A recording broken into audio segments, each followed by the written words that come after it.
Hello friends, સ્વાગત છે તમારું અમારી યુટ્યુબ ચેનલમાં માસ્ટર બાયોલોજીમાં. આજે આપણે ભણીએ છીએ સ્વાદુપિંડ. ધોરણ 11 સાયન્સનો એક ટૉપિક છે સ્વાદુપિંડ. સ્વાદુપિંડની આપણે વાત કરીએ તો સ્વાદુપિંડ જે છે એ અંતઃસ્ત્રાવી તેમજ બહિસ્ત્રાવી ગ્રંથિ છે. આપણા શરીરમાં સૌથી અગત્યની ગ્રંથિ તમે અહીંયા ચિત્રની અંદર જોઈ શકો છો. સ્વાદુપિંડ આ જે તમને યલો કલરમાં જોવાય છે, લાંબી, પીળાશ પડતી અને ખંડિકામય ગ્રંથિ છે. જુદા જુદા ખંડોની અંદર તે શું છે? વિભાજિત છે. તેમાંથી આપણે એક નાનકડો છેદ લઈએ, આ ગ્રંથિનો એક ખંડને બહાર કાઢીએ તો કંઈક આ રીતે આપણને જોવા મળે છે. આ ખંડની અંદર બહારની તરફ તમે જોઈ શકો છો તો બહિસ્ત્રાવી ગ્રંથિના કોષ છે અને અંદરની તરફ તમે જુઓ છો તો એ છે લેંગરહાન્સ કોષપુંજ. આ લેંગરહાન્સ કોષપુંજમાં અંતઃસ્ત્રાવનું સર્જન કરતા કોષો આવેલા છે. જ્યારે બહિસ્ત્રાવી ગ્રંથિના જે કોષો છે એ ઉત્સેચકોનો સ્ત્રાવ કરે છે. કોનો સ્ત્રાવ કરશે બેટા? ઉત્સેચકોનો. હવે આ બહિસ્ત્રાવી ગ્રંથિ જે છે એ 98% સ્વાદુપિંડની જગ્યા રોકે છે. જ્યારે લેંગરહાન્સના કોષપુંજ 10થી 12 લાખ જેટલા આવેલા હોય છે. એનો મતલબ એ થયો કે માત્ર 2% જગ્યા રોકે છે. સ્વાદુપિંડમાં 2% જગ્યા જે છે લેંગરહાન્સના કોષપુંજ આવેલા છે. લેંગરહાન્સના કોષપુંજને તમે એવી રીતે પણ ઓળખી શકો છો કે ભાઈ દરિયામાં લેંગરહાન્સના કોષપુંજને તમે ઓળખી શકો છો કે ભાઈ દરિયો જે છે, સ્વાદુપિંડ એક દરિયા સમાન છે અને આ દરિયાની અંદર આવેલું આઈસબર્ગ એટલે કે બરફનો પહાડ, બરફનો નાનકડો પહાડની જેમ આપણને જોવા મળે છે. તો લેંગરહાન્સના કોષપુંજ જે છે એ અંતઃસ્ત્રાવનું સર્જન કરનારા કોષો ધરાવે છે. હવે આ કોષો કયા કયા છે તેની વાત આપણે કરીએ. સૌથી વધારે અહીંયા તમને જોવા મળે છે, કોષોમાં સૌથી વધારે આપણને જોવા મળે છે બીટા કોષ. ત્યાર પછી આપણને સેકન્ડ નંબર ઉપર જોવા મળે છે આલ્ફા કોષ. સાથે સાથે કેટલાક ડેલ્ટા કોષ પણ આવેલા હોય છે. ડેલ્ટા કોષ આ રેડ કલરમાં આપણને જે જોવા મળે છે એ રુધિરવાહિની છે. એ બધી શું છે? રુધિરવાહિની. બરાબર છે. હવે આપણે જોઈએ તો કે બહિસ્ત્રાવી ગ્રંથિ તરીકે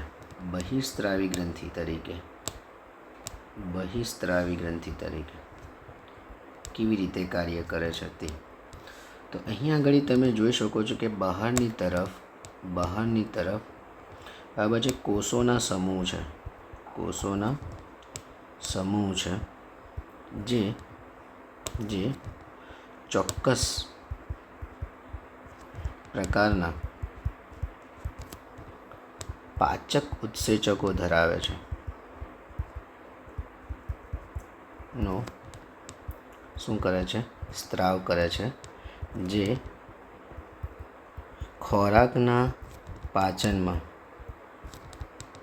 આપણને સહાય કરે છે. આમ સ્વાદુપિંડ એ ઉત્સેચકોનો સ્ત્રાવ કરતી હોવાથી તેને બહિસ્ત્રાવી ગ્રંથિ તરીકે ઓળખવામાં આવે છે. અને આ કોષોનો જે સમૂહ છે એનું પ્રમાણ મેં આગળ કીધું તેમ કેટલા ટકા છે? 98% છે સ્વાદુપિંડની અંદર. ત્યાર પછી આ કોષોથી ઘેરાયેલી જે રચના છે એના વિશે આપણે જોઈએ તો અંતઃસ્ત્રાવી ગ્રંથિ. અહીંયા આપણે વાત કરીએ છીએ અંતઃસ્ત્રાવી ગ્રંથિ. અંતઃસ્ત્રાવી ગ્રંથિ.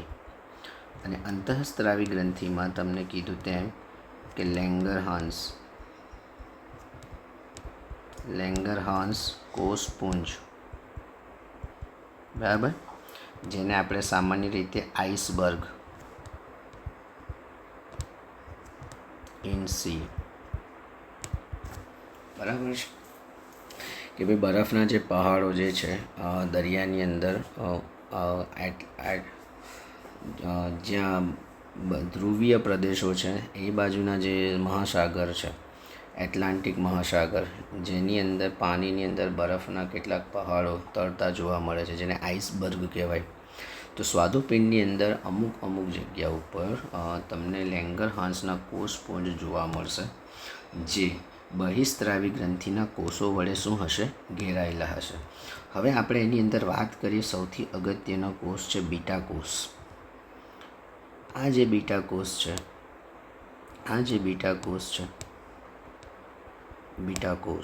બરાબર, આ જે બીટા કોષ જે છે એ ઇન્સ્યુલિનનો સ્ત્રાવ કરે છે. શું કરે છે? સ્ત્રાવ કરે છે. બેટા આપણને એવું થાય કે ઇન્સ્યુલિન કેવો અંતઃસ્ત્રાવ? ઇન્સ્યુલિન વિશે આપણે જાણીએ તો ઇન્સ્યુલિન જે છે રુધિરમાં શર્કરાનું જે પ્રમાણ છે એ જાળવવામાં મદદ કરે છે. રુધિરમાં શર્કરાના પ્રમાણને જાળવી રાખે. કેવી રીતે જાળવી રાખે? જુઓ, જ્યારે રુધિરમાં શર્કરાનું પ્રમાણ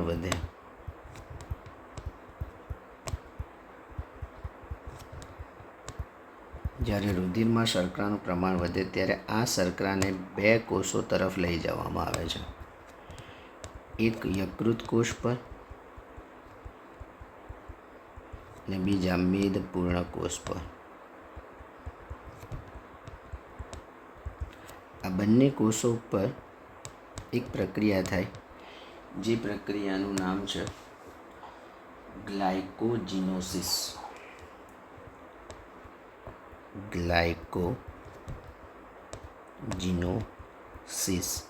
અને આ ગ્લાયકોજીનોસિસમાં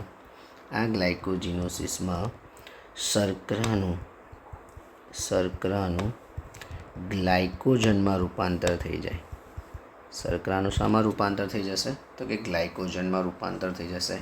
અને ગ્લાયકોજનમાં રૂપાંતર થાય, આમ રુધિરમાં ગ્લુકોઝનું જે લેવલ છે એ શું થઈ જશે? ઘટી જશે. કારણ કે મોટાભાગના ગ્લુકોઝનું જે રૂપાંતર છે એ શામાં થઈ ગયું? ગ્લાયકોજનમાં રૂપાંતર થઈ ગયું, અને તેનો ત્યાં શું થઈ જશે? સંગ્રહ થઈ જશે. બરાબર છે. હવે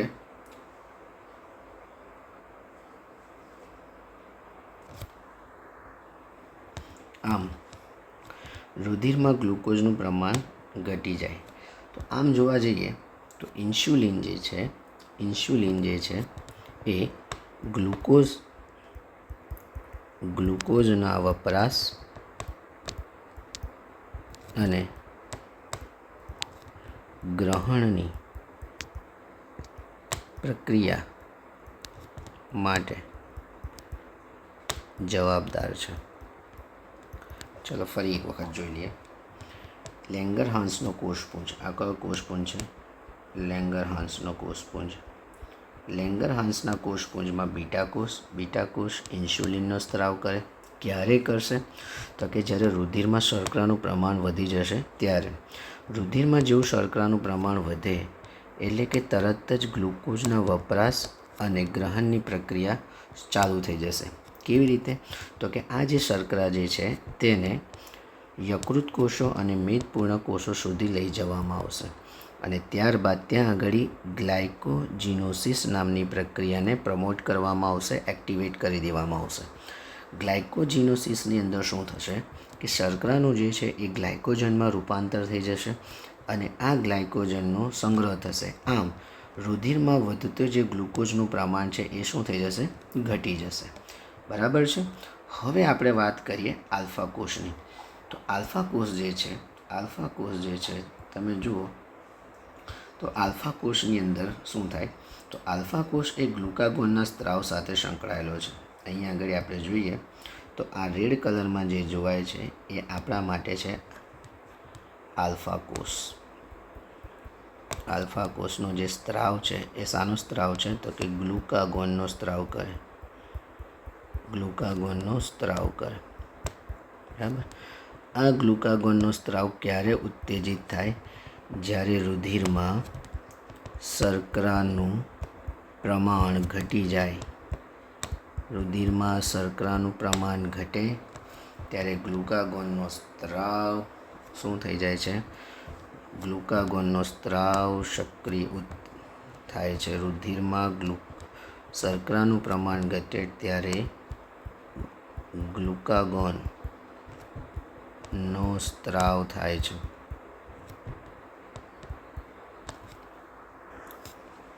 રુધિરમાં શર્કરાનું પ્રમાણ ઘટે એટલે ગ્લુકાગોનનો સ્ત્રાવ થાય. આ ગ્લુકાગોન જે છે એ હાઇપર ગ્લાયસેમિક અંતઃસ્ત્રાવ કહેવાય છે. અને કેમ હાઇપરગ્લાયસેમિક અંતઃસ્ત્રાવ કહેવાય? કારણ કે આ અંતઃસ્ત્રાવ જે છે એ રુધિરમાં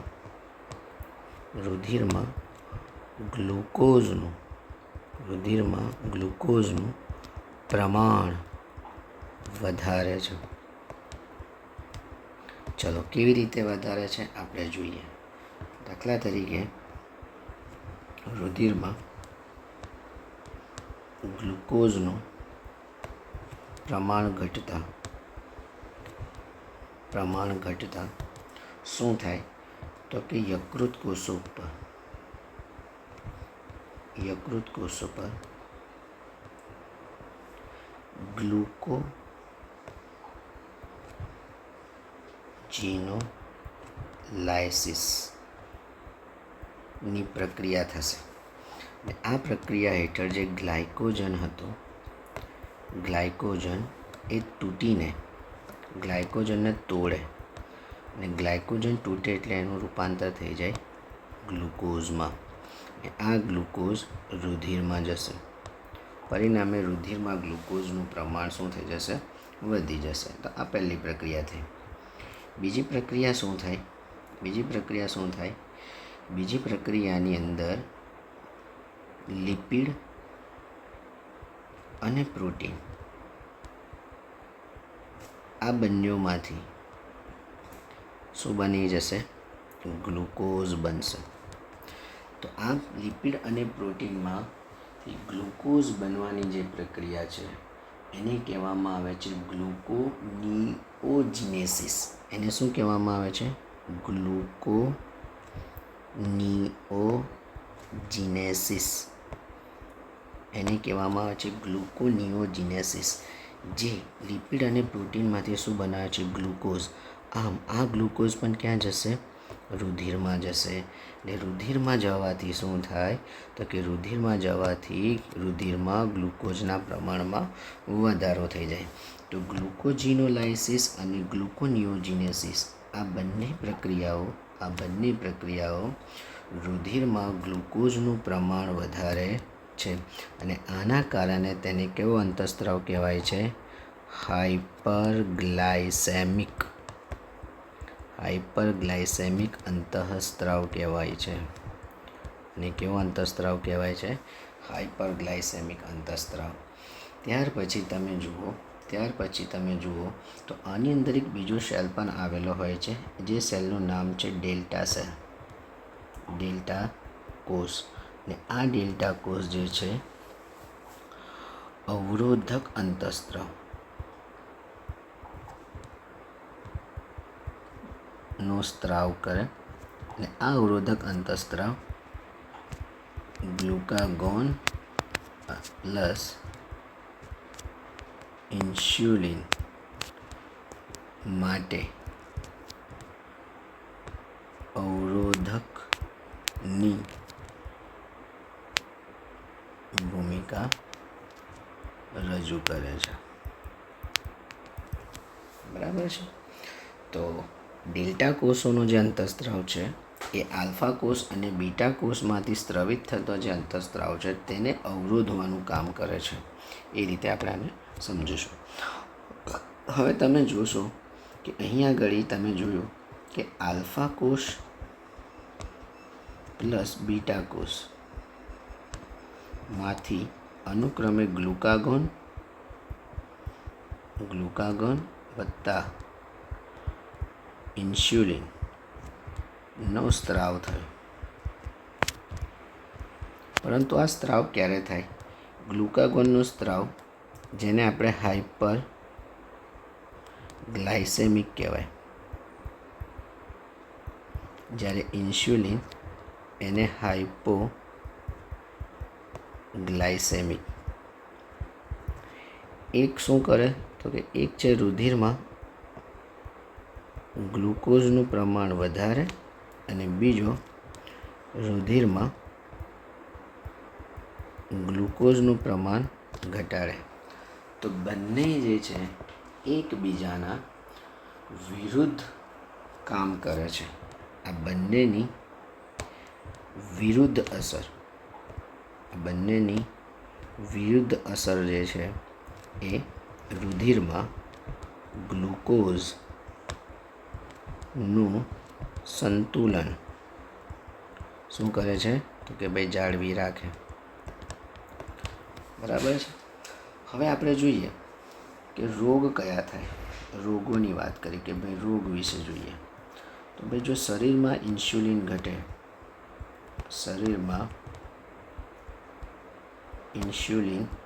ઘટે, તો આપણને થાય છે ડાયાબિટીસ